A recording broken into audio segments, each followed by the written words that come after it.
Hello, I'm Robert Moynihan, and I have the pleasure today of hosting Aurelio Porfiri, a renowned organist, composer, author, and he's sitting right now in his office in Rome, Italy. Aurelio.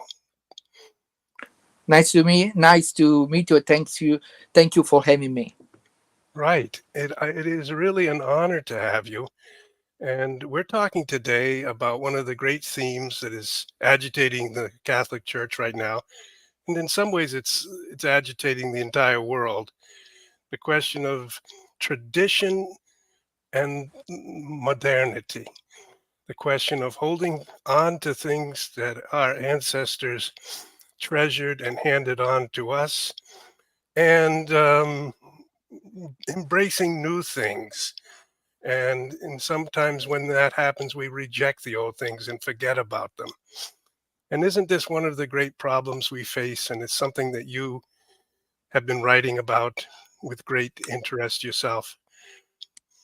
Yes, so for sure, this is one of the key issue to understand our times. Okay. Now, with regard to the church in particular, you've written a book, and we have let's see. Well, first of all, I would like to say more about you. So we have a slide here that explains who you are, so that our viewers can place you. Here you are standing in front of a wall somewhere. Do you know where that photo was taken? Yeah, I think it was taken in Macau. Oh, so yes, you've been in China, which is another interesting thing about you. Yes, You're a Roman and a tremendous defender of Roman tradition, but you're also someone who loves China and yeah, has worked in China. Can you explain that?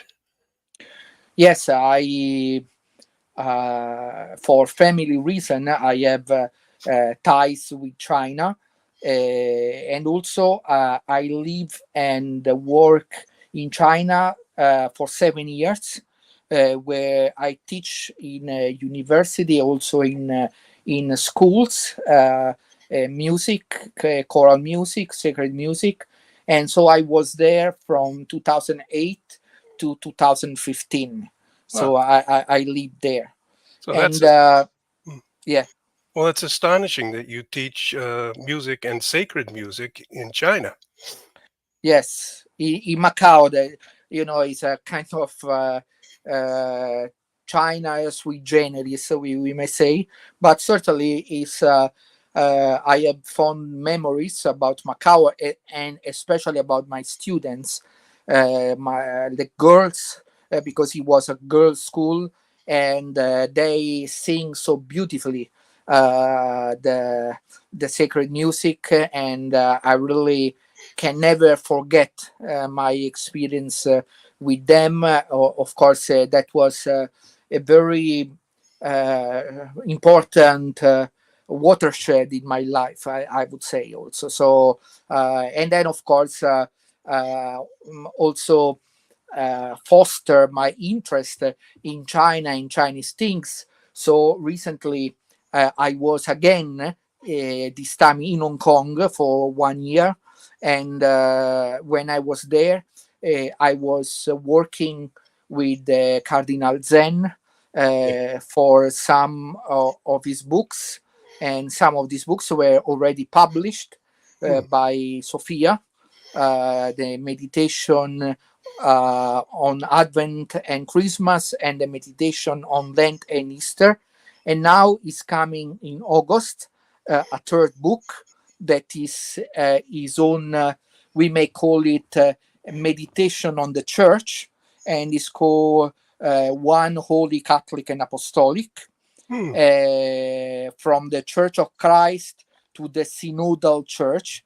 Synodal is in quote, so you also may imagine his own perspective. So I think also this book will be a book that will make people talk. Okay, so I went on a podcast with you and Cardinal Zen some months ago. Yes, But I yes. really understand that you were that close to him. You're sort of a kind of right-hand helper to the cardinal. No, I mean, I can say I am a friend. I am a friend, and so I proposed him to do these projects, and he accepted. And so we are good friends. I may say I'm very happy when I can meet him, and I assume he's also happy when he can meet me. Of course, now it's not so easy because to meet him, I have to be in Hong Kong because, as you know, he's under judicial process. So they withdraw his passport, and so he cannot travel Mm, abroad. He has to get the permission to travel abroad. mm. So the only way I can meet him personally is that I have to go there. But of course, it's not easy always to go from Italy to Hong Kong. In any case, it's a kind of a big journey. And but as I say, I think he's a very nice person, very easygoing person, and I am very honored that we are friends for now. I think 20 years, something like this. Well, I'd like to ask just a couple more things. Do you regard him as a heroic figure? Yeah, of course.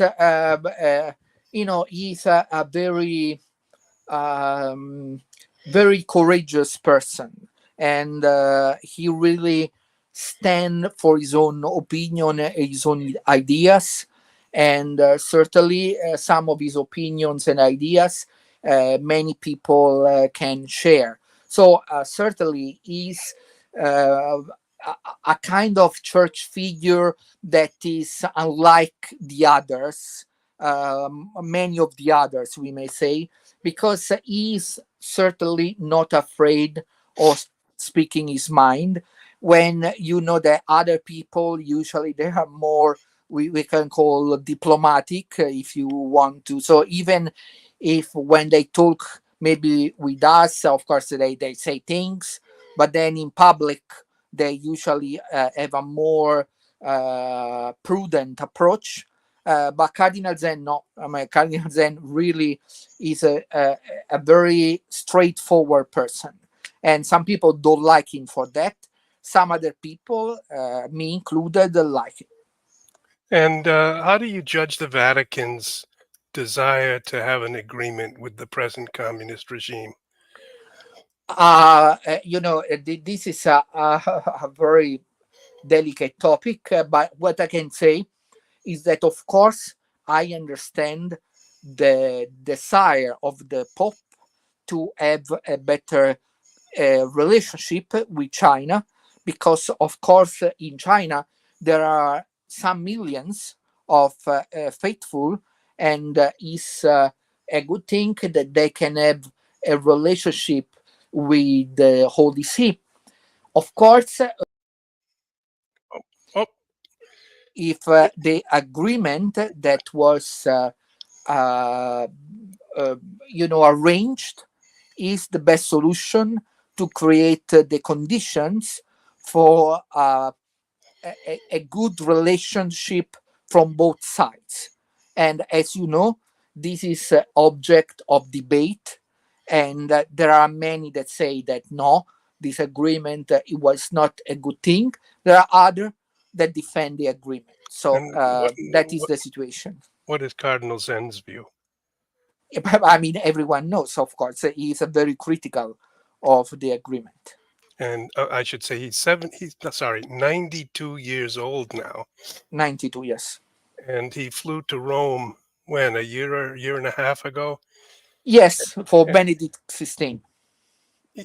Okay, but and he waited to try to see Pope Francis to talk to him about this China agreement, right? No, no, he saw Pope Francis. Oh, he did. When Yes, was yes, he saw Pope Francis briefly, and but they don't talk about this. They just have some courtesies, we may say, Mhm. and but they don't, because it was a meeting that was arranged at the last time, Okay. at the last moment. Sorry, at the last moment. So they don't have, they just meet to to greet each other. But I don't think that there was any talk about that.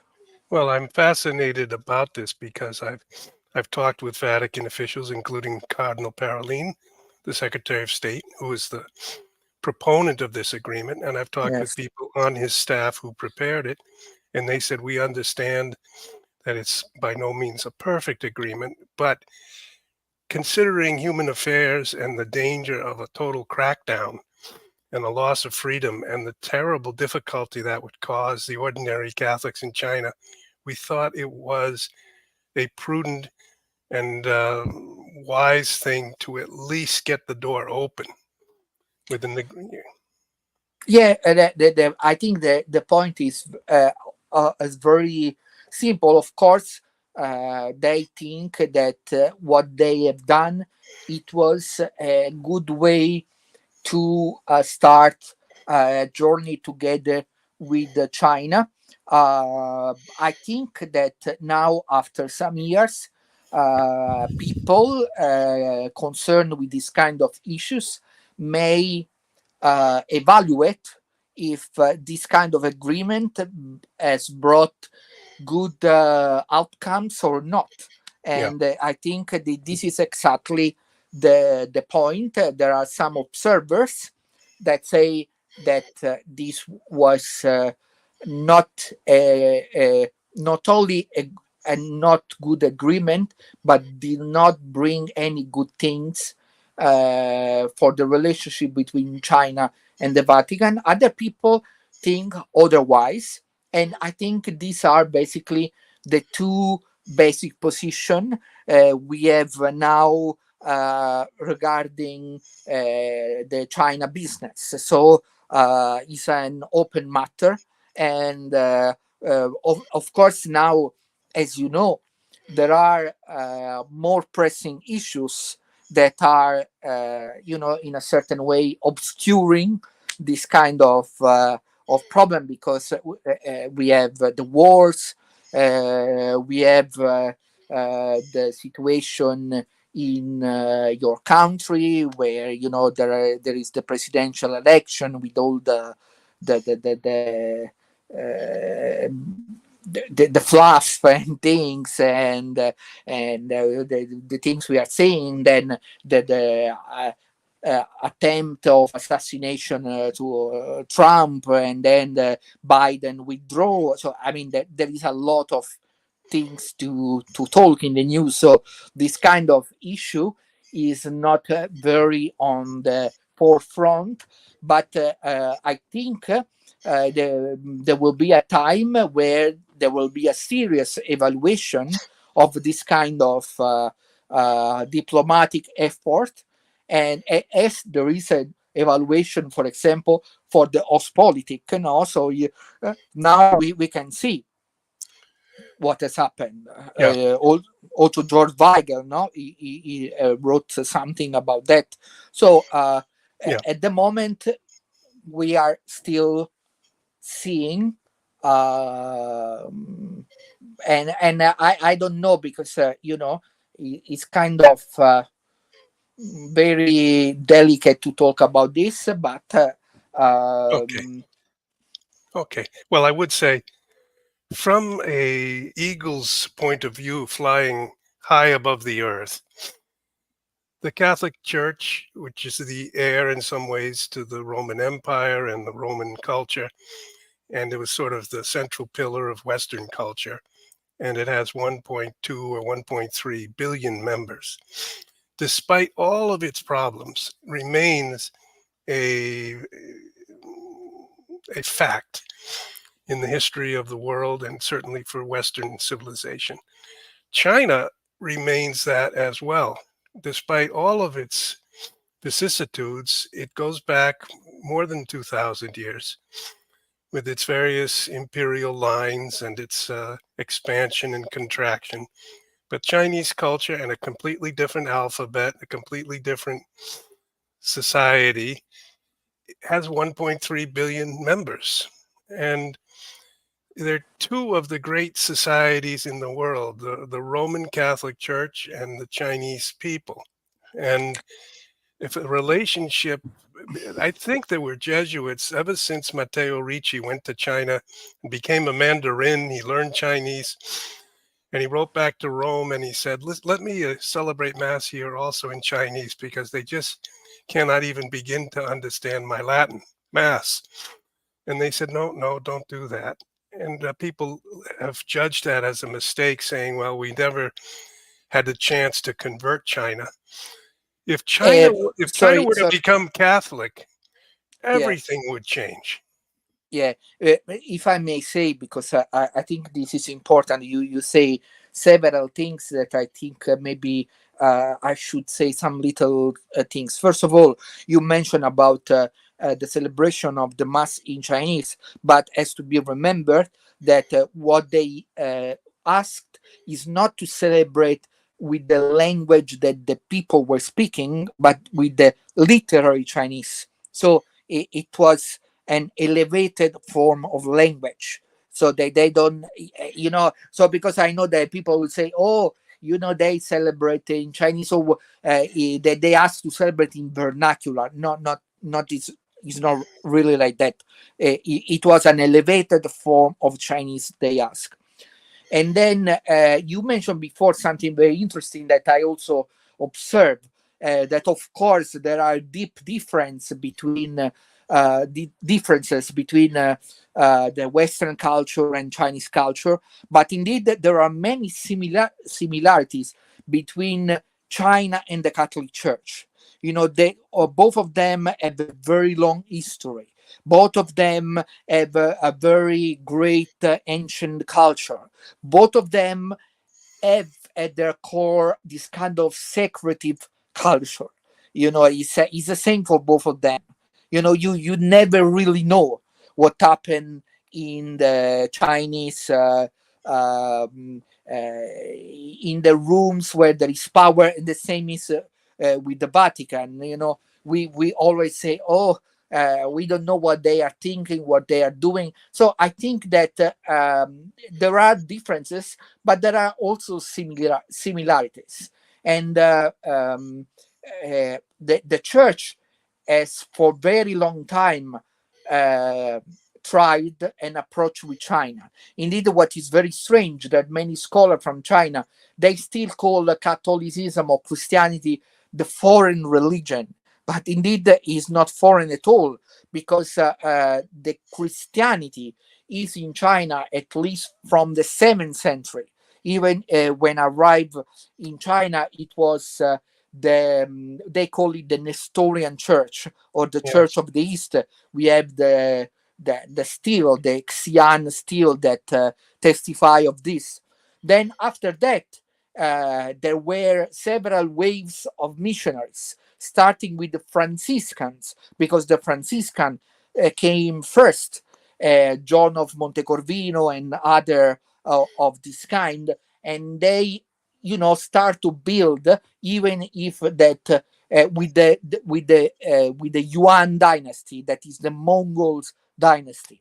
And Mhm. then after them, of course, there is Yes, the that was more the time of the famous Marco Polo and the the Marco 1200s Polo. into the Yes, yes. 1300s. Yeah. Yes, and then of course in the 1600, more or less, came the most famous mission, that is the one of the Jesuits, and the most famous of them is the one that you mentioned, Matteo Ricci.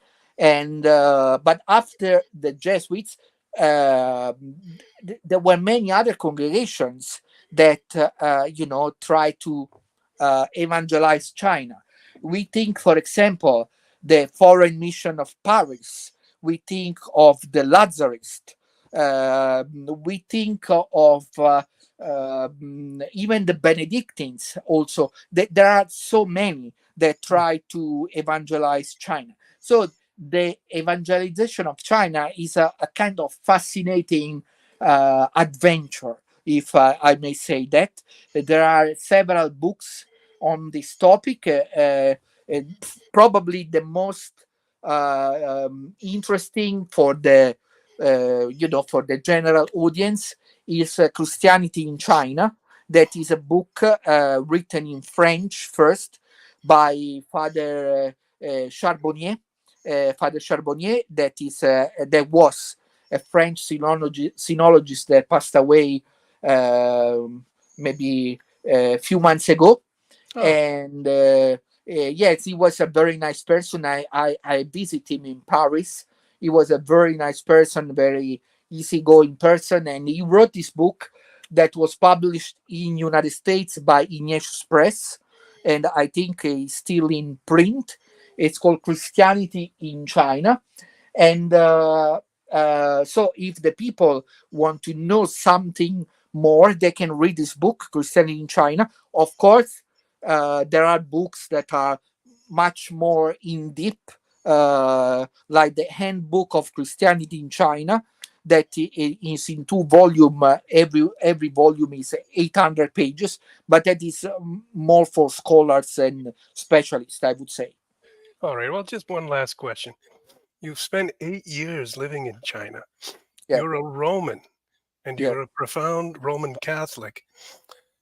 And you are a very astute observer of events like what's happening in America right now with the assassination attempt and the new president. There's a strong group in America that believes it's inevitable that we will have a military conflict with China. When I say that, do you feel it's inevitable or could we coexist with the Chinese?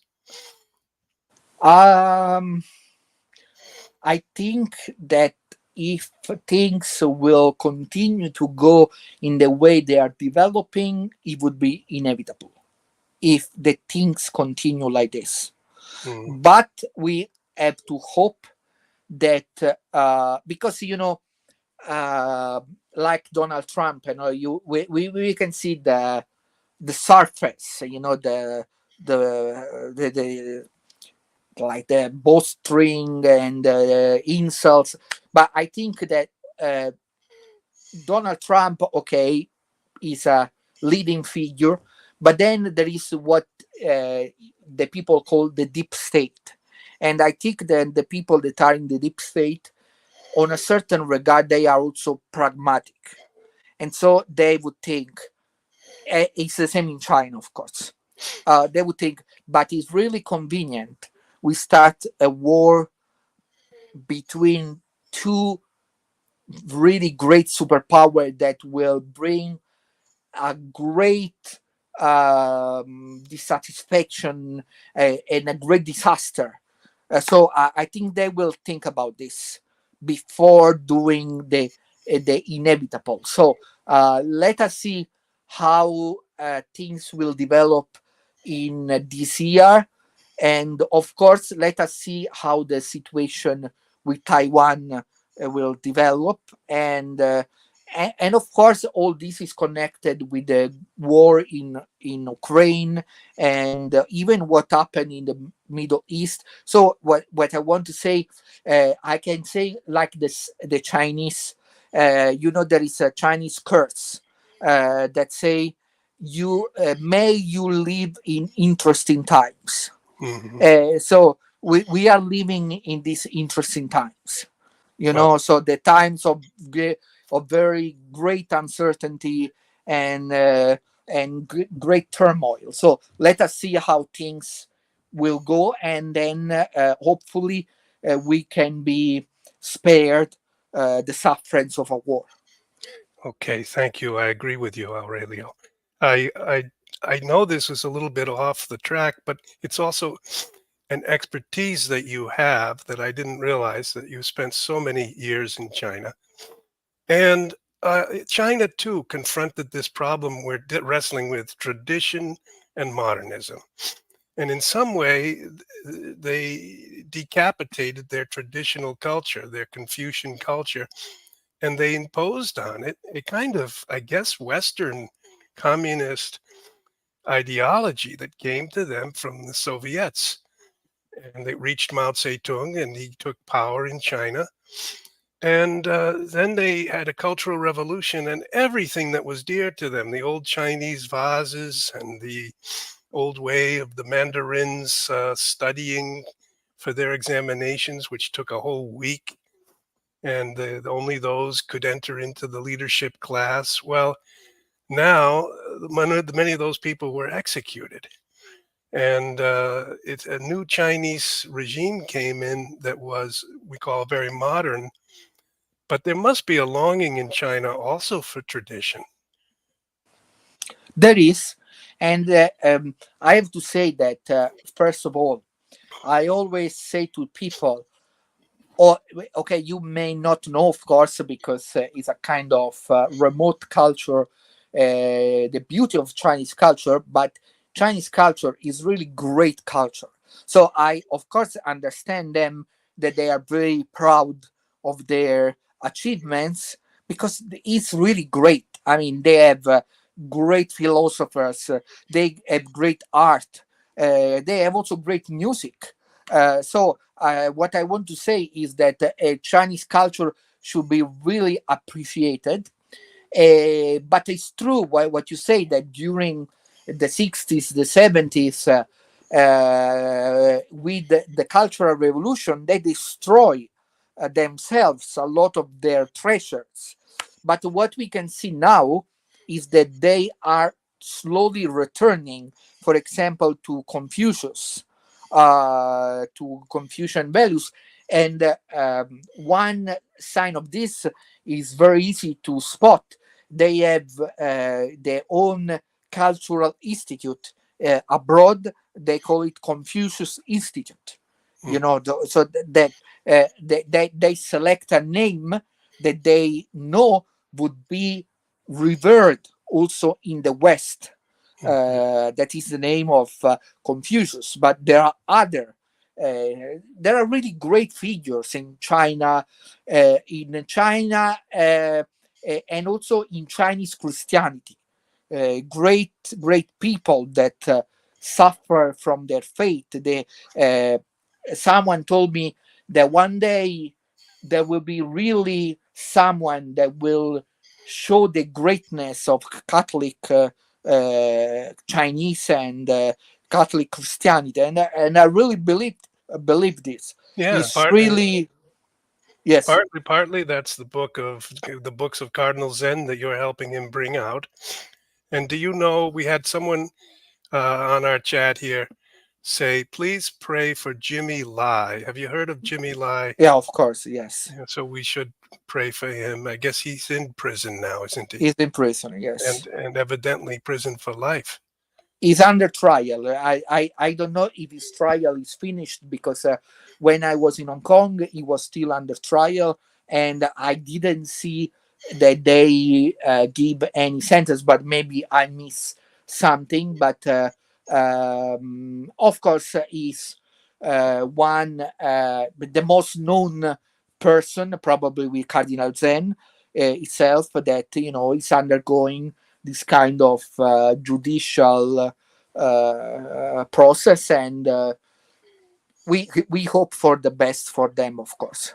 Yeah, and for those who don't know, he was not a Christian, and he converted, and Yeah. he led a movement for pro-democracy in Hong Kong, which had been for almost a century under British rule, and then was supposed to continue under British rule another half century in 1997, but they made an interim agreement to bring it under Chinese authorities.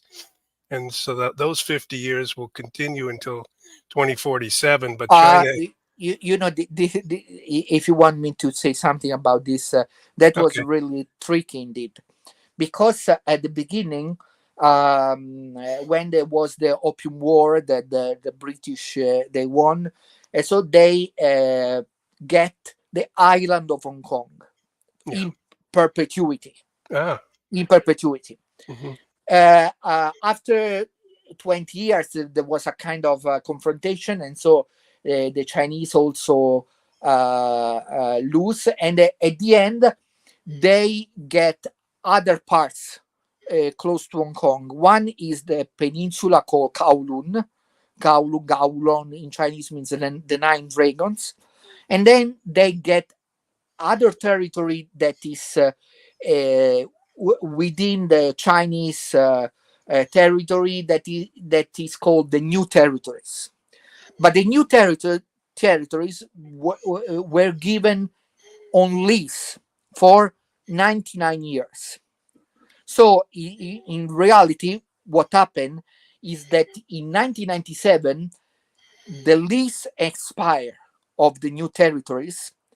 And so even if they want to retain the island, as Margaret Thatcher say, that was not possible, because that they will be cut off, from water supply and many other things. So even if they evaluate the possibility to continue, they know they cannot.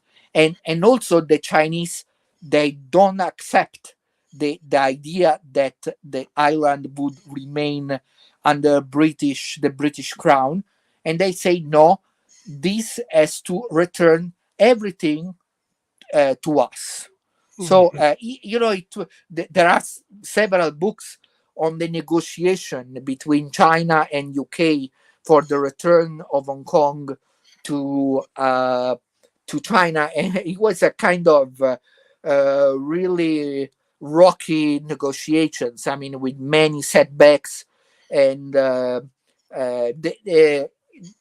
is an interesting series that is available on YouTube called The Last Governor. I think he's in 5 parts or 7 parts, where there is the story of this negotiation from the point of view of Chris Patten, that was the last governor of Hong Kong, a British governor, of course. All right. So we've gone on and on about China, but it is an example of another thing we're talking about, the struggle between tradition and modernity.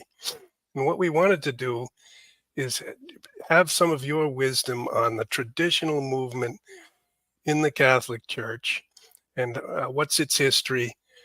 And you've just written a book on this. The right Yes. hand of the Lord is exalted, Aurelio Porfiri. It's a study of, well, I could read this. It's a study Catholic of, traditionalism from Vatican II to Traditionis Custodes. so it's almost 60 years of the Yeah. traditional movement in the Catholic Church. And I guess let's summarize what you say here, and then we'll go maybe run through these 60 years to see what happened with the traditionalists, how they were received or how they were repressed in these 60 years, and some of the reasons for that. We might even go back a little further. Where do you find the roots of this traditional movement, and why did you write this book?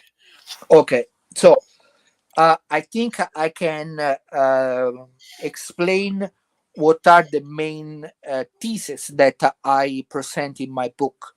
First of all, I try to look at the traditionalist movement, even if this definition is not accurate for me, and I will explain why, with a very clinical approach. So this means I will also have a lot of respect, even for people in the traditionalist movement with whom I disagree, because and this is another point of my book. There is not a traditionalist movement. There are many traditionalist movements. Okay, that's your first point, really. Yes, because there is not a monolithic traditionalist phenomenon. There are several.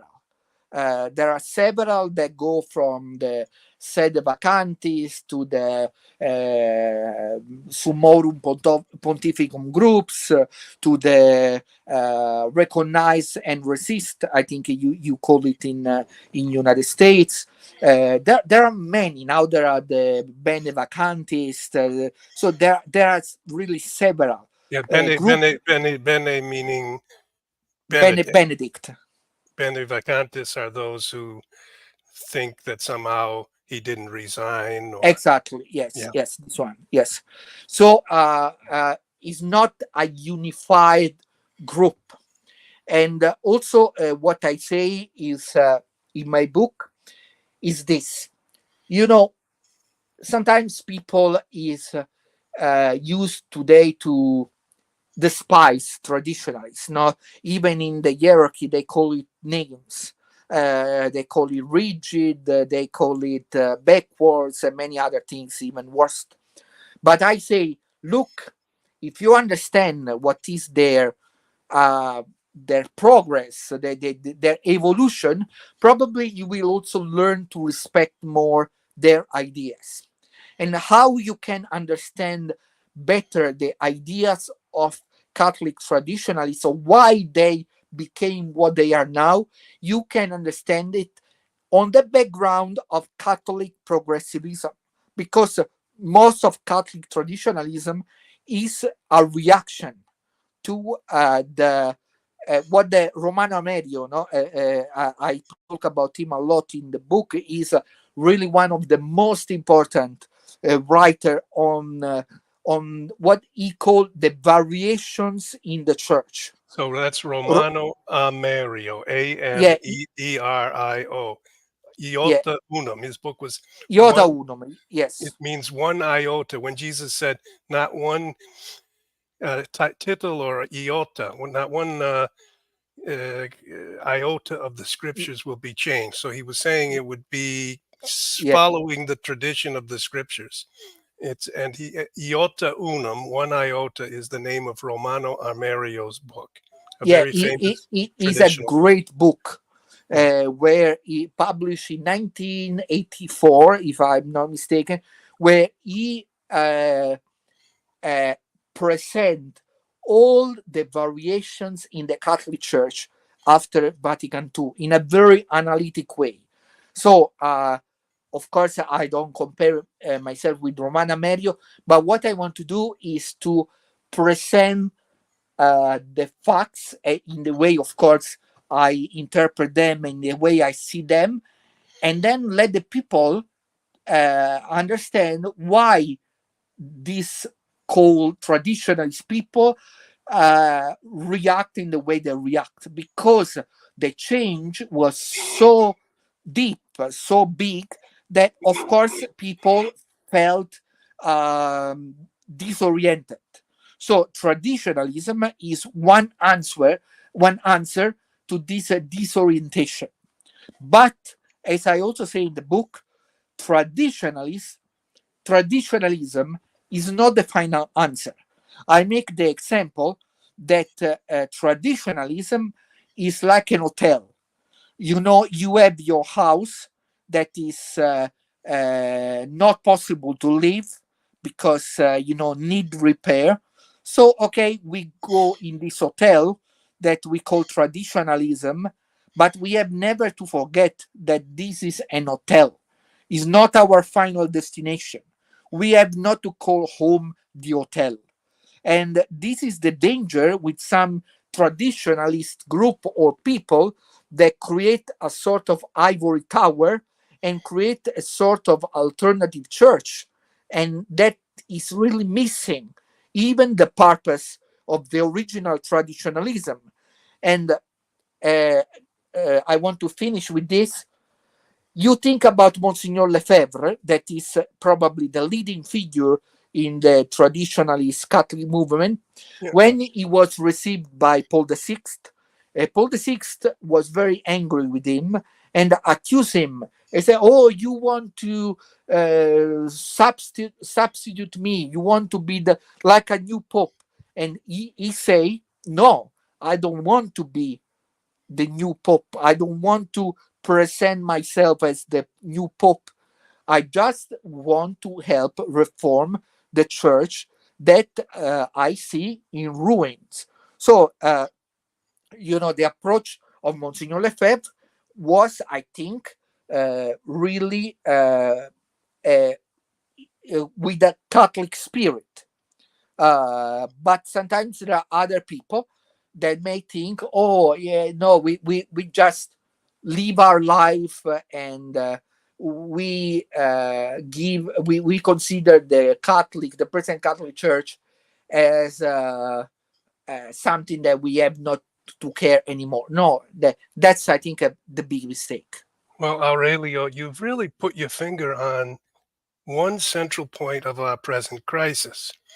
Whether we want to go stay in a hotel and sort of shake the dust that was collected on our feet inside the Catholic Church, which is so various now and so confusing and in some ways so modernist.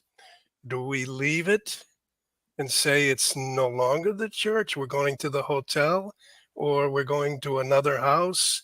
And you're saying don't do that, whatever you do. But what if the church has become unfaithful to the tradition, if it's become in some way teaching heresy and everyone kind of nods? How can more traditional minded people stay in the church and reform these problems in order to tend and care for the home of all Catholics? Yes, but like in the time of the Arian crisis, The also Arians there, in the 300s, yeah, into the yes, 400s. also there. I mean, a lot of the bishops, even the Pope, if I remember well, they were all, in the kind of direction. But Saint Athanasius, he remained with the orthodoxy, we may say. He remained with the right doctrine. He didn't say, "Oh, now everything is rotten. I will create a new church," because you cannot. We don't have to forget that the church is not a human creation. If it's a human creation, if it was a human creation, you can go everywhere. Of course. I mean, I don't like anymore the church that Robert has created, so I go to the church that John has created. I mean, but here we are not talking about the church of Robert or the church of John. We know that the church was founded by Jesus Christ, and he entrusted the church to Peter and his successor. So Mm. we cannot talk about this and don't take into account this fact, because this is the decisive issue. Of course, even myself, I see the situation, and for me it would be very easy to say, "Oh yeah, I go away. I go to another church that is more to my taste." But this is not the problem of my taste. This is the problem of the truth. So if we believe that the truth is in the church from the beginning of the apostle till now, even if the truth is so, we may say, obscure, even not presented as effectively as it should be, but it's a very heavy statement to say, no, the church has no more the truth given by Jesus Christ. Who told you this? Jesus Christ? Because only him can Oh, decide to withdraw it from the church. well, you are right on the point. This is where a lot of people are right now. I'm some thousands, maybe tens of thousands, and maybe millions in terms of their own confusion, because there's so much that could be said, and we could go on for hours. And I think what we're planning, Aurelio, is to create a forum where we could take this one question and bring in people from many countries and do a monthly roundtable Yes. and try in this way to do precisely what you said: go back to the church or stay in the Roman Catholic Church and say, this is the work we're going to do to make sure that it becomes splendid again. So, but You know what it was what I want to say something. People people that insult me every day, because if you look my YouTube channel Ritorno a Itaca, where you were guest several times, you see that every day there is people that insult me, because they say, "Oh, why you don't recognize that this is not the Pope, that is heretic, or whatever you want to call." So I am sad for. So for me, would be much more, much easier to take this kind of position.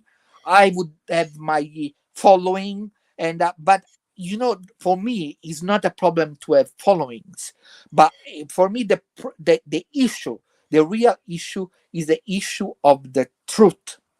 And Romana Merio say in Iota Urum that we mentioned before, say the church is not lost when he is not at the standard of the truth, because they say, okay, they are humans, we are humans, so we can fail, make mistakes, but is finished when he lost the truth, lost. So it means renounce to the truth. But we know also that in the same church that we criticize sometimes, there are also some very good priests, some very good bishops, some very good faithful, and all people that continue to defend the doctrine and the tradition. So we have also to make in a way that this number, yes, the church is already splendid. To see differently is part of the problem, not part of the solution.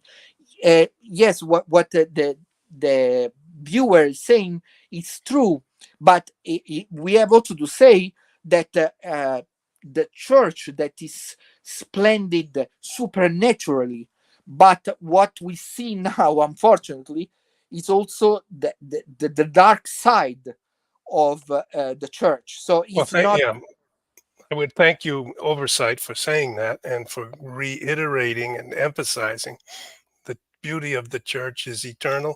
It's still that way. And for us to carp at this or that gives the impression that we don't see that sufficiently. So thanks you for telling that. But what Aurelio just pointed out is the darkness of many families where they stopped going to the church. They have children. They don't baptize the children. They don't raise them in any catechism at all. They are listening only to YouTube or whatever, TikTok. And the sort of deracinization, the uprooting of the Catholic faith, which Pope Benedict spoke of often, is far advanced into a kind of secular humanist culture. So it is in this sense that the proud, not proud, but the self, the church that felt that it had a beautiful gift of the gospel to give to humanity would still be continuing that mission in spite of all the temptations of this very modern scientific world, which offers us so many things. And we could quickly go for 15 minutes or so through the whole, it'll be a rapid run through the history of this struggle to hold fast to tradition and yet deal with this temptation of modernism. And we have several pontificates that we could begin all the way back with Pius X, who became in some way the great figure who Yes. So what happened under Pius X, here's your even book. before? Here is Yeah. Pius X. Yes, even before Pius X. Okay. In the 19th century, we have Catholic liberalism, because the issue is always the issue of the meeting between the church and the modern world. And some people think that this meeting, in a certain way, should be more a kind of embrace of the world with its values. But this is problematic, because the values of the world sometimes are anti-Christian. So one movement that was very strong at the beginning of 19th century, the end. At the end of 19th century, at the beginning of the 20th century, was called Modernism.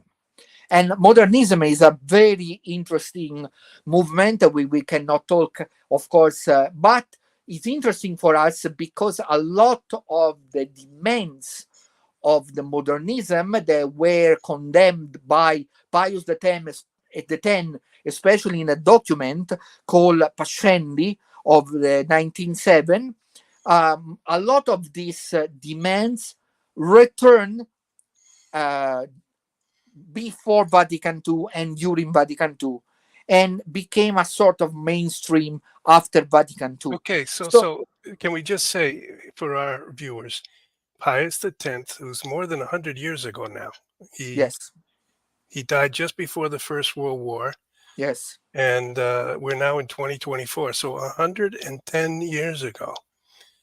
But already in 1907, in his encyclical Pascendi, he was saying that there's a kind of modern way of thinking, a modern liberal way, which is unacceptable for Catholics because it overturns traditional teaching. So this at least means it's been 110 years that we've been discussing these things, and to what extent. And halfway in between these 110 years is Second Vatican Council, where everything was discussed publicly for 4 years.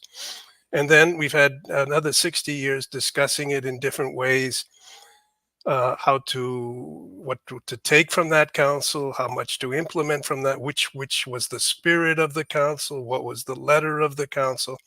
So we've got his history here of at least 117 years, back to 1907, the publication of Pascendi on what to do about modernism, modern science, modern psychology, and everything else, and what to do about holding fast to our faith. But Pius, he actually set up a secret service, didn't he, to investigate whether Catholic professors were holding fast to tradition or were embracing modernism. Correct? yes, that was the Sodalitium Pianum. I have to say about this sodalitium, there are different kind of opinions. The leading figure in the sodalitium was Monsignor Umberto Benigni, and there are now some books that talk about this. Some are very critical because they say, and maybe in part they are right, that it was a sort of kind of secret service, you know, a sort of Oh, just spying. just to make clear, Sodalitium is a society, or A society, yes, and Pianum is pious. yes, It's this PIO, but when it was put together with Sodalitium, it became Pianum, but the Pious Society. yeah, Correct? yes, and so but in any case, I think that it would be important also to see the publication, not only of Monsignor Benigni. I have some of his publication here, Yeah, you but you also, you you have quite a few books there behind you. yes, yes, and but also of the other. And I think that one would learn that these people were only interested in defending the faith. Sometimes probably the way they used was not the more commendable, but the situation at their time was really a disaster, because this virus of the modernism really infect a lot of priests, a lot of seminaries. There is the Italian Institute for the History of Modernism, and they publish several books that present the sources of this movement. So uh, for people that speak Italian, this is certainly a kind of suggested reading. But also in United States, there are now several books that talk about modernism. Some of them are really interesting. And as I say, when you study modernism, you understand much better what happened later, and you understand much better why traditionalism developed in the way as developed. Okay, we need to tell our understanding of modernism in order for people to understand why it was so unacceptable. couldn't you just say, well, we're going to use machinery and we're going to use airplanes? That's modern. Modernism really was a type of humanism. Isn't that the truth? It's a type of elimination of the supernatural, so it's a type of scientism. And it's somehow anti hierarchical. So it's a kind of democratic movement in a sense, an elimination of layers of authority going back in the Catholic idea through the laity to the clergy to the bishops and to the Pope. Yeah, So, is basically is putting the man at the center instead than God. okay. Yeah, basically. So the Catholic who's traditional minded can accept the truths of science if they are persuasive and proven, but he keeps God at the center because our hearts are restless until they rest in thee, O Yeah, Lord. Saint Augustine. And because Christ is the still point in the turning world, when he dies on the cross, it's almost the end of the universe and the beginning on Easter Sunday of a new universe with the risen Lord. He's the center of all things. He's the Son of God. And the church brings him through the liturgy, receives him present in truth in the Eucharist. And so the church is this vessel which contains a truth of supreme importance. And the entire movement of science, of humanism, somehow can't accept the centrality of these truths because it somehow for them diminishes man.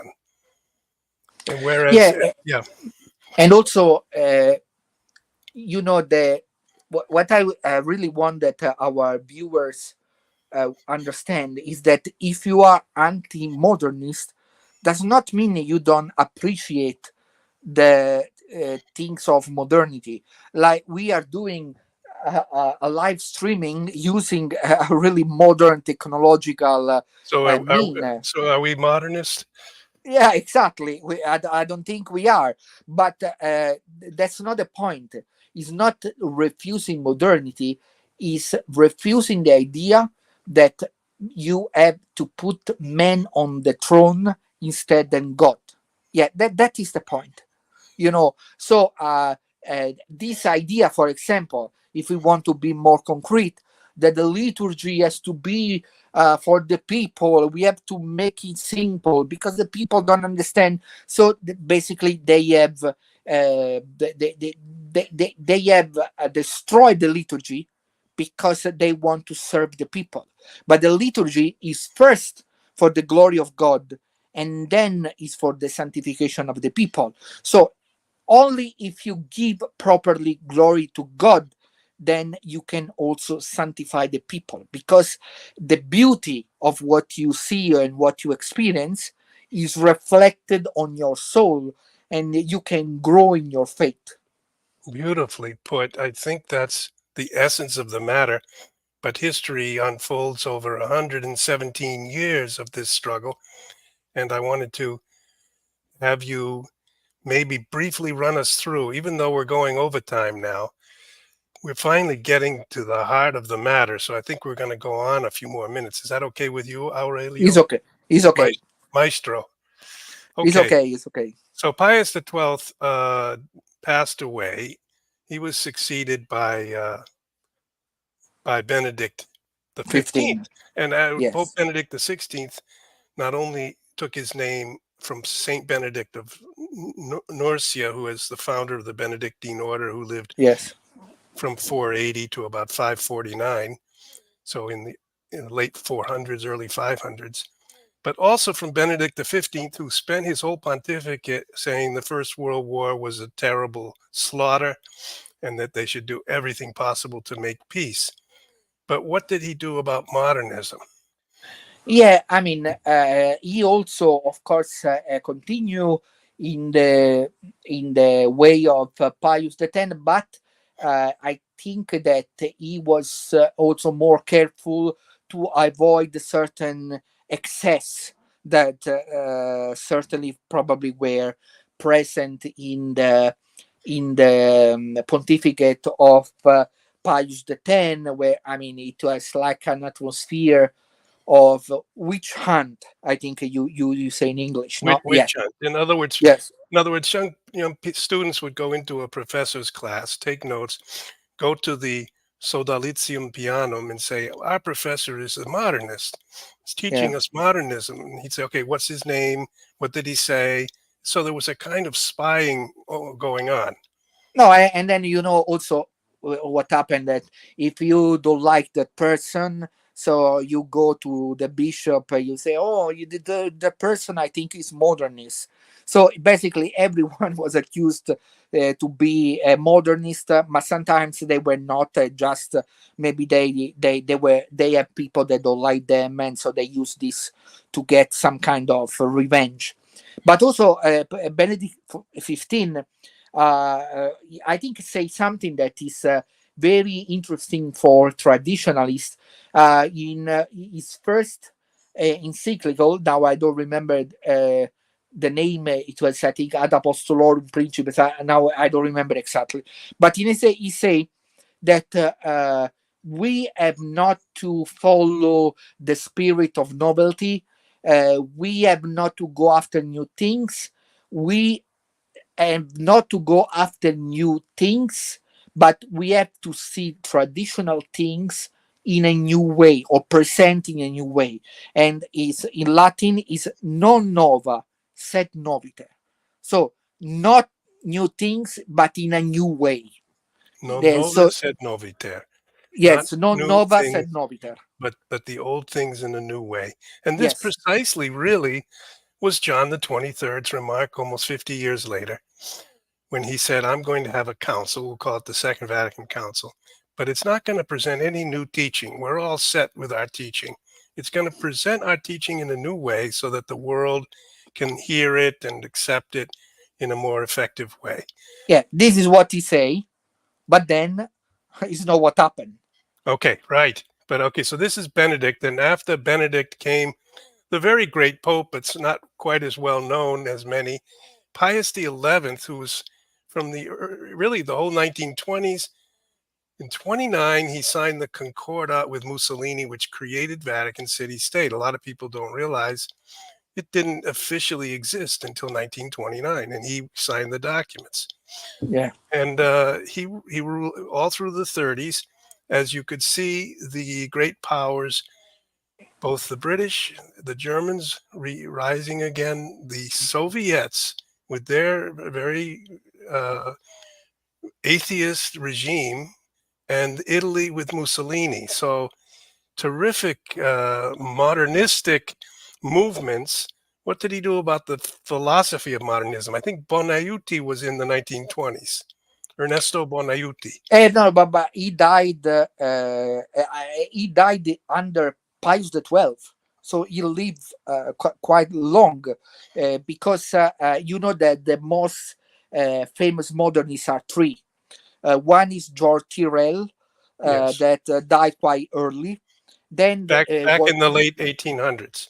yeah, no, no, I don't. I think at the beginning of 19th century. Now I think, and then there was the French that was very famous, Loisy. Alfred Loisy, Yeah. that also live a kind of long life, and then there was Ernesto Bonaiuti, Italian, and all of these three were excommunicated many times. So Bonaiuti was excommunicated three times. Okay. Yeah. Tyrrell was born in 1861 and died in 1909. Yes, exactly. Yeah. And So he was Irish, yeah, it was Irish. Yes, Anglo-Irish Catholic priest, yes, he was and highly. a Jesuit, I think, also, if I He was remember a correctly. Jesuit. He was a Yeah, Jesuit. yes, and so I mean, these people, what they present, of course, continue also under Pius the 11, even if undercover. We may say, this kind of ideas infiltrate the liturgical movement, infiltrate the ecumenical movement, the biblical movement. So I mean, they know how to, continue to present these ideas, even if officially these ideas were not accepted or condemned. So I have to say that one as and also Pius XI is a very important pope for the missions. He is the one indeed that continue the effort for the mission that started even with Benedict XV with this document Maximum Illud. Pius XI, he published other documents like Rerum Ecclesiae, where he continued this effort of modernization of missions. And also about this, there will be a lot of talk, but it's better I don't start here because that will lead us in a completely different direction. But Okay. we have to say that this movement continue undercover, we may say, And then, uh, so then and then we Pius come to the 12th that Pius the reigned 12th. for 20 years, from 1939 to 1958, I think, if I remember correctly. See, almost And yes, exactly the central part of the 20th century, and also exactly, all of the Second World War. the And Second then World War. and then that whole period, the first 15, 14 years, 13 years after the end of the war, where Yeah, Europe was he was divided. a great pope, but we have to say also that a lot of what happened, the movement of reform, started also under him. Because, for example, many people would say, "Oh, we are tired with the liturgical reform after Vatican II." But if they say this, that would be not correct, because the liturgical reform didn't start after Vatican II, but it started with Pius XII, with the reform of the Holy Week and the Holy Saturday. So uh, under Pius the 12, a lot of the people that are today, we may say, criticized by someone, they get the trust of the Pope. Like, for example, I give some names. For example, Cardinal Bea, for example, is one of them. The other one is Monsignor Bugnini. All these people started their work under Pius XII. We have to remember that he was the one that gave them the possibility, and there are others also that started their work under him. So he was a great pope, but the movement become more and more represented in the Curia, and so this will lead then It will after it will the lead next to pope. The next pope, it will lead to the gathering of an ecumenical council that he gathered in 19. So he announced in 1959 in the Basilica of St. Paul, and that started in 1962 to 1965.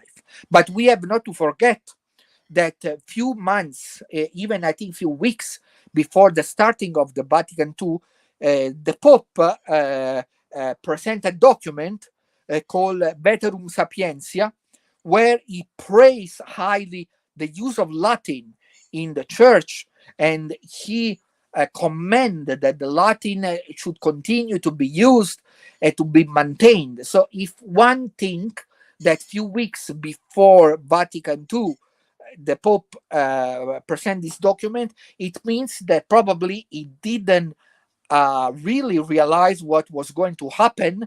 And this also we may know because in the famous speech, of the moon, the first day of the council, he October say, 11th, October October 11th, 11, yeah, 1962. 1962. Yes, what he says, oh, yes, maybe in December we will have finished. So he was thinking that maybe in 2-3 months they just finish everything. So Aure- he was probably naive. Aurelio, they told me that they rented the chairs for 2,500 bishops. And then Mm. after Paul VI next year said, okay, I'm going to continue the council, they said, well, it's not going to be over in one more session. let's buy the chairs Mm. so that we don't Yeah, rent them. In other yeah, words, probably they don't expect. it was a provisional council. No one thought it would go more than that one fall, but they didn't finish the work because the resistance to some of the new ideas, which were in ecumenism, in the liturgy, in human secular societies, their freedom as opposed to being under the social kingship of Jesus Christ, all these modern humanistic thoughts were it took time to germinate because so many of the bishops were opposed. And so, but the world was spending a lot of money and the press was spending a lot, both in Italy but all over the world, saying the church must make changes in order to really be modern and to be effective in the modern world. And bit by bit, a lot of people started to be in agreement with that thought. At least that's my view. Yes, I mean, the decision of having a council, of course, we don't know exactly why he take that decision. He said it was like an inspiration of the moment, but we know that indeed he was thinking about that for some time. And I really think that probably what the intention that he has in convoking the council was the one he presented in that speech. So to have 2-3 months and to have what he called aggiornamento, no? So like an update on the or refreshment, a refresh. I don't know how to say in English. Well, Uh, you're thinking good thoughts there, Aurelio. Here's something I myself have been interested in. It's a perhaps a minor point, but kind of a turning point. This Americana, I'm not sure who this is. I assume someone maybe from America. I don't know. It would be interesting to know which of the earlier liturgical reforms, those germinating under Pius XII, the Holy Week liturgy, you each think were well advised, and if some few were necessary, even inevitable. Well, I myself never have made a study of these. Some people are very seriously committed to saying that they were unnecessary. They shouldn't have started this process. Others were saying there were repetitions, and these liturgies went on for 2-3 hours. They were able maybe to cut back on some of the repetitions. But I don't know my own position. I never really studied. What do you think? Yeah, as in my book, I present an article of a person that suggests that in a certain way the reform of the Holy Saturday and the Holy Week in a certain way betray the liturgy, the traditional liturgies. As you say, there are now people that are going much more in deep studying this kind of issues. What I can say is that there are really critical people, and there was one that now I forgot the name, but I hope to remember. He was a canon of St. Peter Basilica. He made a conference on this issue. Oh, I don't remember. no, I, I I think think I think I know who you mean, and I knew him, but I'm uh, I'm also forgetting his name because I'm getting old now. uh, and he made also some remarks about this issue. So uh, Monsignor, he had a journal that he put out, I think called Trinitas. yeah, maybe yes. Um, He was many years Gul, ago. I'm so sorry, but I also apologize to him. I think he was a saintly man, and so what did he said that there were. Uh, Yeah, he criticized these reforms. it was the Uh, beginning of the desacralization, but this is an issue. John wasn't the one. He started everything, and he had it in his mind already in January 59. He was elected in 58. yes, So he very quickly goes to the council. But yes, he did have all sorts of commissions in Rome set up to prepare documents so yes, that they could have come to the council and kind of rubber stamp it and finish it in 2 months. October into November and in beginning of December, usually on the 8th of December. Mhm. But they didn't. And because people, even like Joseph Ratzinger, was standing on the front steps of St. Peter's Basilica, I was told by Don Gino Belleri, who used to be the head of Leoniana bookstore, and he's now I passed knew away. him. I knew He, him. Yes. he was well informed. He knew everyone, right? Yes. Okay, so he said that he saw Joseph Ratzinger, Father Ratzinger, at the age of 35, handing out mimeograph sheets saying, let's not vote in the schema that has already been prepared and finish the council without truly discussing things. Let's vote down the schema and vote to write the documents ourselves all together. And there you had the key which changed the council from a brief session with a kind of superficial modernization to a profound 4-year council with a tremendous. And the thing is that the rest of his life, Ratzinger continued to both support the council, but at the same time say, well, perhaps afterwards we took it too far. Because he kind of he realized that the genie had been let out of the bottle. Exactly.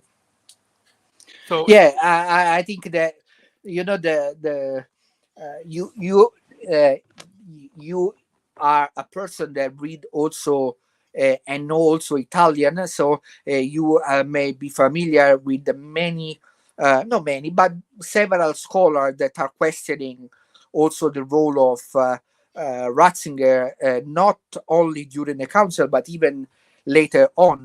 There are several books that came recently.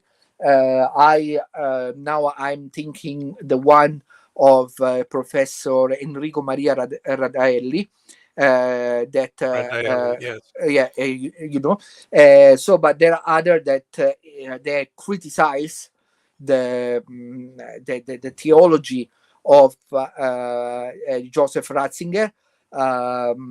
So these years, we may say, these 60 years you mentioned before, they are somehow muddled. That there is this kind of blurry things where people seems traditional, but then some people consider them progressive because they say something before. So it's a very complicated situation, and I have to say that one of the representative of this situation is really the follower of John 23, so Paul the Sixth. You know that Paul the Sixth was called okay, so we'll move from John 2 through the council here. This is all the bishops meeting for yes, more than 2 months in yes, 62, 63, 64, and 65. They were yeah, still mostly speaking in Latin, and yes, many of them had difficulty understanding it, which is why they originally intended to have a small group of people present schemas that were prepared, and everyone would trust those. So the things, it did change dramatically, and maybe there was a providential purpose to it. But this man was the one who decided to continue the council and then to preside over the various aspects of its implementation with a increasing sense of concern that maybe through some fissure in the church, a diabolical spirit had entered in, a spirit of contention, a spirit of disunity.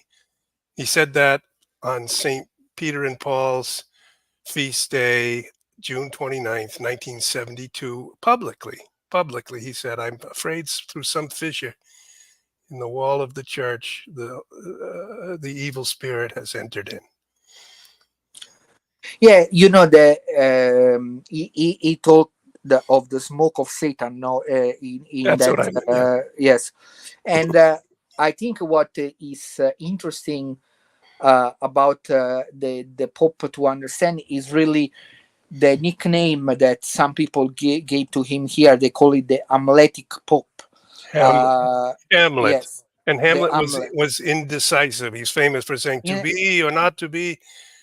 And Yeah, because he's the Pope that certainly favor some of these progressive theologians and ideas, but he's also the Pope of Humane Vitae. He's the Pope that, as you say, denounce not only the speech you say, but there is another one where he said that he was thinking that in the church there was a spirit of self-destruction. He was trying to, to govern the boat of Saint Peter, but certainly the year of Paul VI, especially the 70s, this I talk in my book, they were horrible. I mean, many things happen in Holland, for example, with the catechism and everything that happened there. But and then there were the new theologies, and many people, many priests, they abandoned their priesthood and they ask for dispensation. I So I think mean, I think over 10 years, 100,000 left. yeah, exactly. So And the liturgy was basically destroyed.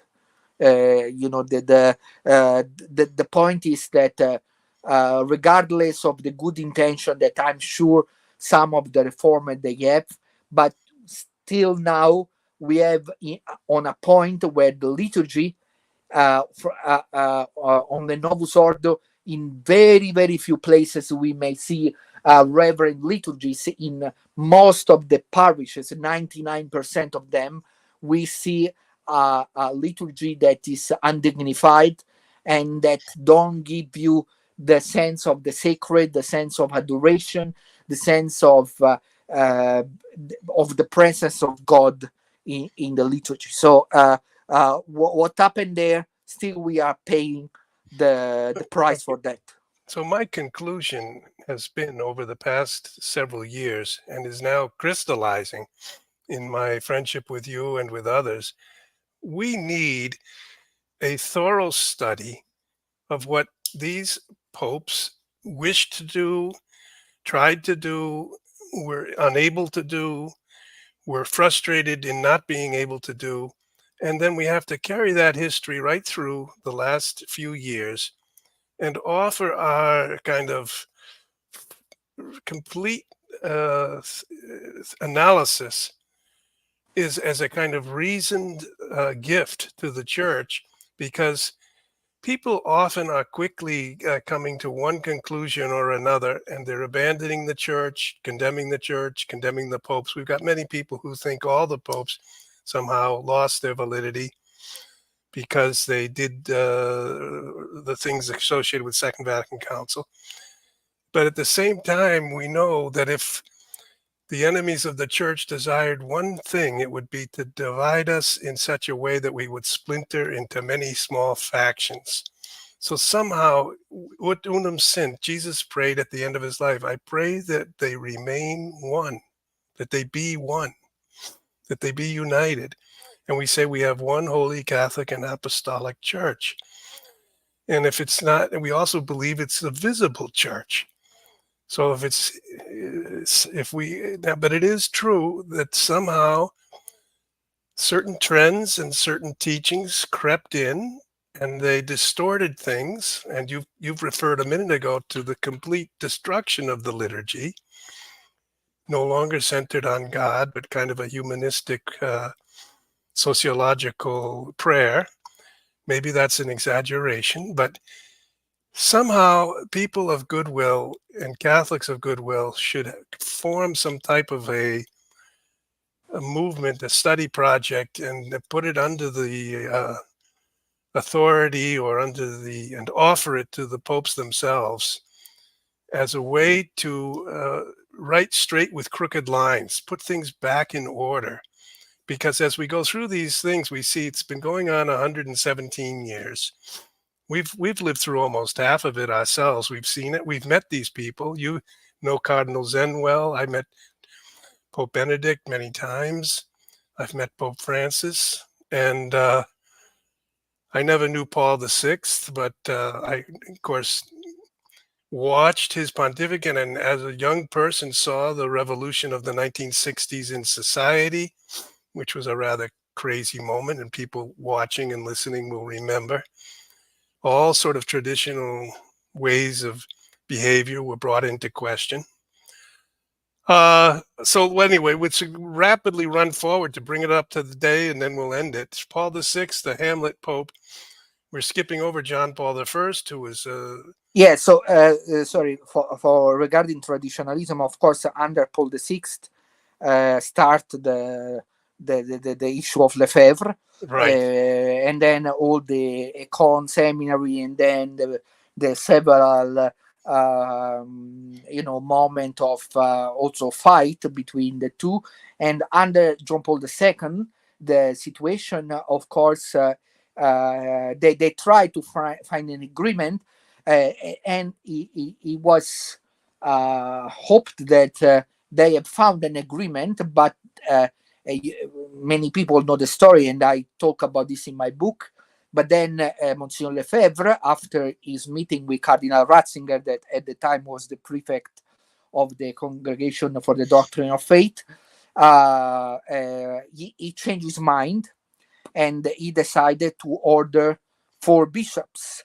The 4 bishops, today, of these 4, there are 3, because one of them left the Fraternity of St. Pius X, Monsignor Williamson, and he formed another, I don't know if it's a group or more kind of web of groups that is called the Resistance, I think in English. So under John Paul II, all these things, come to a halt, and he excommunicated the bishops ordained by Monsignor Lefebvre and Monsignor Lefebvre, but not the faithful, not the people that follow, this kind of this congregation. So Aurelio, yeah, I was in Rome as a very young journalist in 1988 in May, and we knew that there were meetings between. I didn't meet Archbishop Lefebvre at that time, but I think I saw him entering for meetings with Joseph Ratzinger. Everyone was wondering, are they going to come up with an agreement? And then I was told by Emmanuel Dutallard de Chavaux, who was a close assistant to Archbishop Lefebvre, yeah, that Lefebvre agreed to it. He would take one bishop and they would agree to somehow accept that there was a way to interpret the Second Vatican II teachings on Christian unity, etc., in such a way that was orthodox, and they would be re-entered into the full union with the church. Everything would be lifted. In other words, the night, I think it was it May 6th, 1988, they thought they had ended the disagreement. They had got a signed document after a whole day meeting.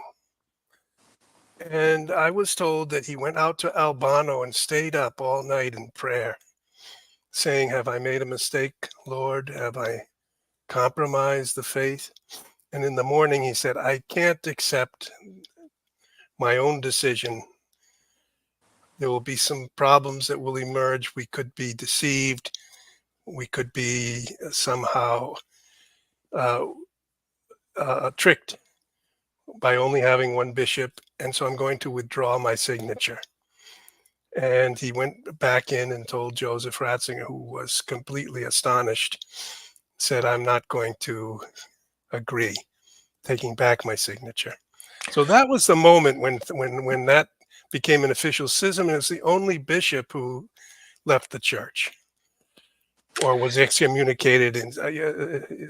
And that led to the SSPX movement, which is now, as you said, led to the Williamson movement breaking off. And yeah. And also we have to say that under John Paul II, he started also the operation to bring back some people from the Lefebvre movement, and so they start some congregation, Yes. like the Fraternity of St. Peter or Right. the Institute of Christ the King, the Right. High Priest. And then later will come the Good Shepherd, but that is later. And so they start some kind of congregation to make in a way that the people that were tied to the mass and to the doctrine, but they don't want to break completely with the Holy See. They can have within the communion with the church these congregations. But of course, we have also to see these things also in our perspective, because of course,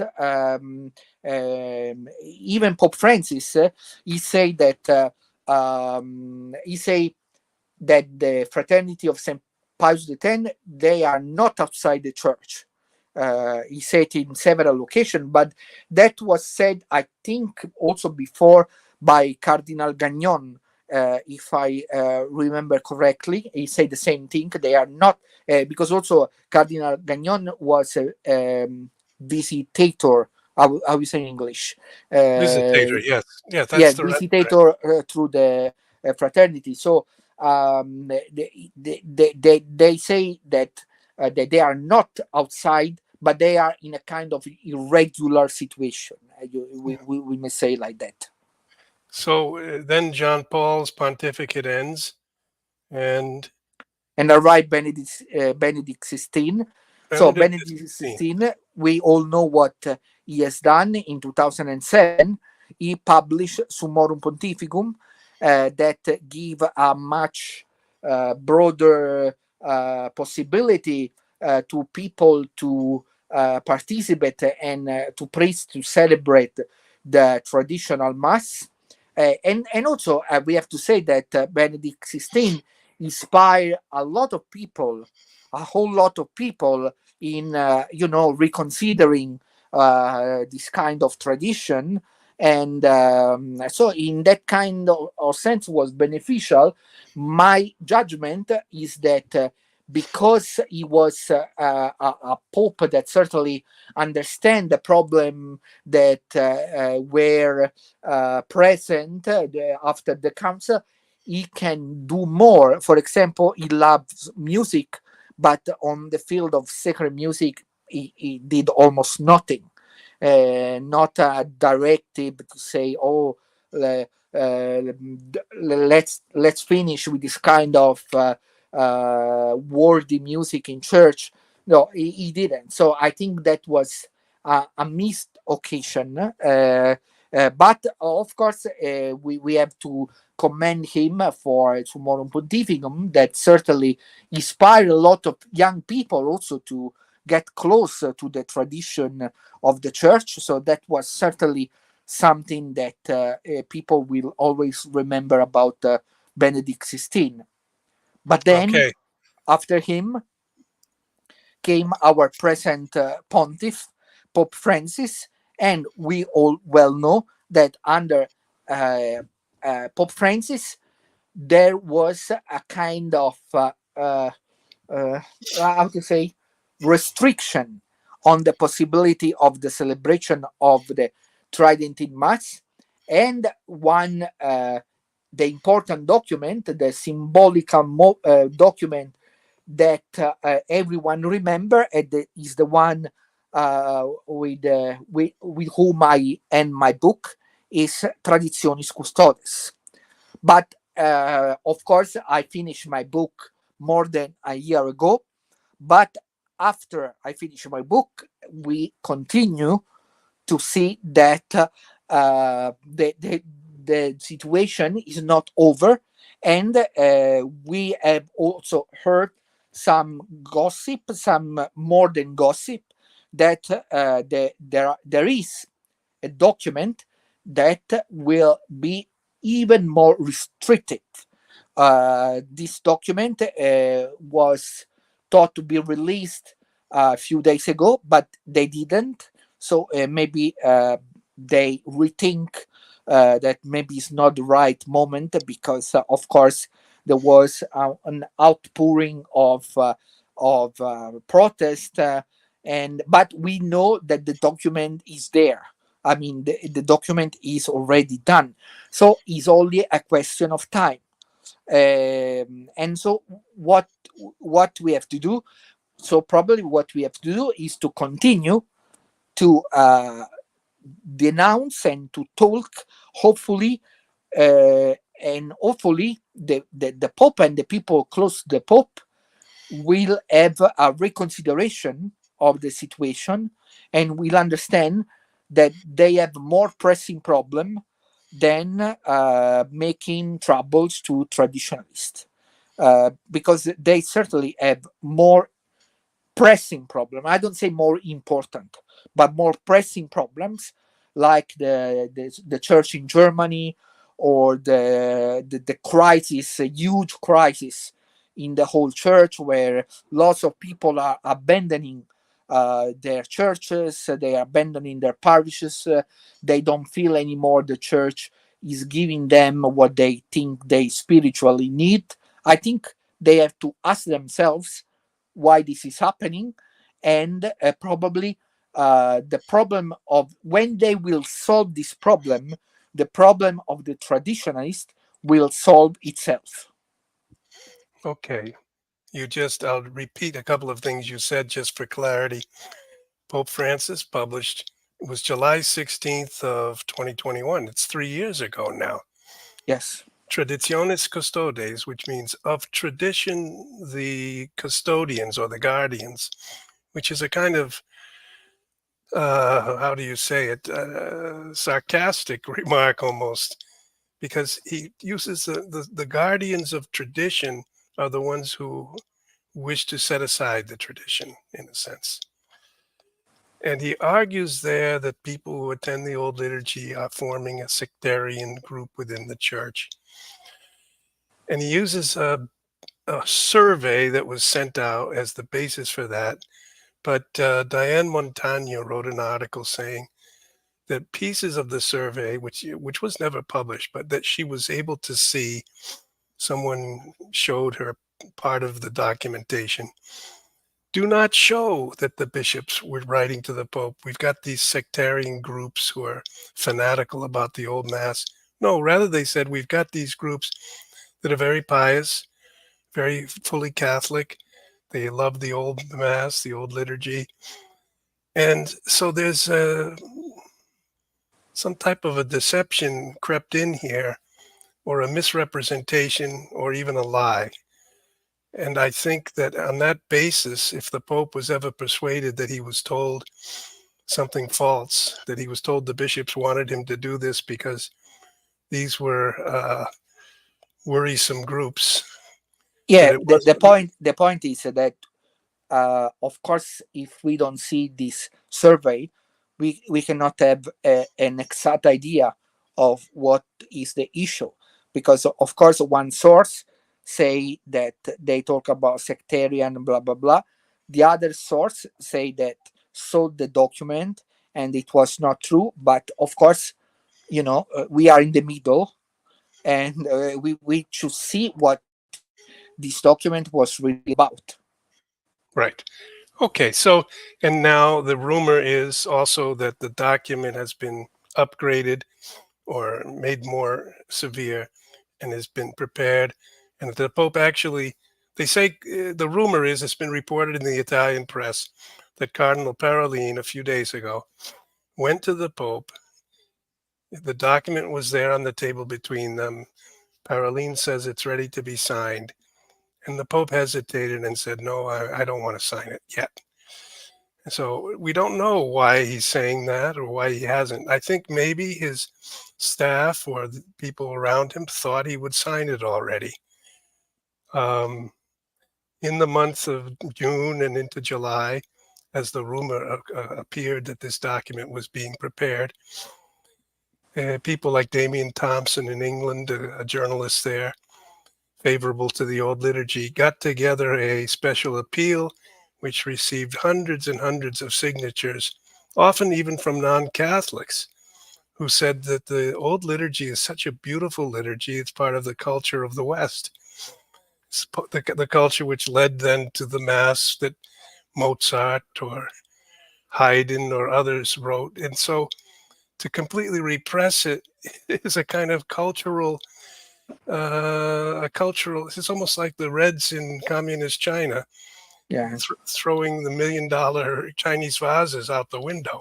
I think it's really it would be a really first of all it will be pointless. I mean, well, even if they say that traditionalists are just few people, why they are so concerned about them?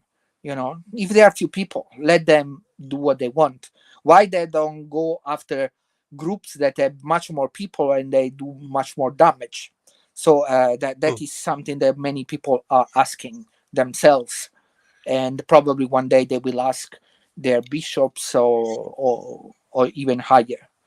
So if I will have the occasion to talk with the Pope, I never have with this Pope, but I will say respectfully, I will say, Holy Father, you talk about this, you say four cats, no, you say in Italian, quattro gatti, Four very few, four cats, yes, quattro four gatti cats, which, yes, which four, means not very many people. It's not only very quattro. many people. Yeah. Yes, in Italy we say quattro gatti. No, they are. Well, but so why so many documents for this very few people? But you know there are people that have devastated the liturgy, even this new movement. But I didn't see documents coming on their side. So I'm sure the Pope will have an explanation about this, and I hope one day I will hear this explanation. I really think if I would write a letter, because I sometimes have been able to see the Pope, but it's just to say hello. It's not for a conversation. But he's Yes, given interviews to quite a number of journalists, probably 20 or 30. So you and I could go together. I think I could ask for that. I don't know. He's older now. People yeah, at age 87 get tired. But let's try to do that and see what he says. yes, Okay. Well, we've gone on for a while. We talked about China at the beginning. We've talked about this history of the traditional movement. It runs for over 100 years. You've written a book about it. I wanted you to. I wanted to. There they are, the popes of our life. This is the beautiful book that you've written. I encourage people to consider buying this. You can get it from Sophia Press. You can also get it from Amazon. yes, Maestro Aurelio Porfiri, who plays the organ, who is a composer. He's a student of the history of the church, of church music, and of traditionalism. And he's a profound student also of China, where he spent 8 years teaching. And I've been very, very uh, honored to have you give us all this time, Maestro Porfiri. And I'm going to now try to send a letter to see if the both of us could have a 10 or 15-minute encounter or a brief interview with Pope Francis on these questions, that particularly would be nice. the suppression of the old liturgy, Yes, which is a beautiful liturgy. Why don't you end by saying, speak about holiness and speak about the range between the simplicity of a catacomb where there isn't really music or it's just the presence of the Lord in the Last Supper, and the the words and gestures of the old liturgy and why you appreciate them, and then we'll end. yes. I think that when I go to the mass, what I want is to find myself in the presence of God. I don't need the words of the priest, even if they are very inspired, whatever. But I need to hear from God if I want to say. And I think that the music, I think that the beautiful prayers, I think the beautiful images, all of this help me to feel in this presence. So I think that the traditional Mass was the Mass of many saints and of many people that sanctified themselves through this beautiful music, these beautiful prayers, and these beautiful gestures. So I don't think that should ever be forbidden, but the hierarchy should understand the people and should try to reform the Novus Ordo Mass that is certainly in great need of being reformed. Thank you, Aurelio. God bless you and your work. And Thank you. I hope to see you again soon. Thank you. Thank you. Come with us on a unique pilgrimage and retreat to renew your spirit. Experience the beauty and richness of southern Spain. Our retreat master, Father Charles T. Murr, a renowned Catholic priest, best-selling author, philosopher, theologian, trained psychologist, and pastor of souls. Father Murr will guide us through 3 mornings of spiritual reflections at a convent located in the historic heart of Carmona, Spain, promising a transformative journey. Experience an intimate evening with Father Murr at his home. Wine, dinner, music, and conversation, a highlight of this unique experience. Explore picturesque towns in Andalusia, each with its own history and charm. From the ancient streets of Carmona to the majestic beauty of Cordoba, the breathtaking views of Ronda, the remarkable village of Centenil, and the historic wonders of Seville.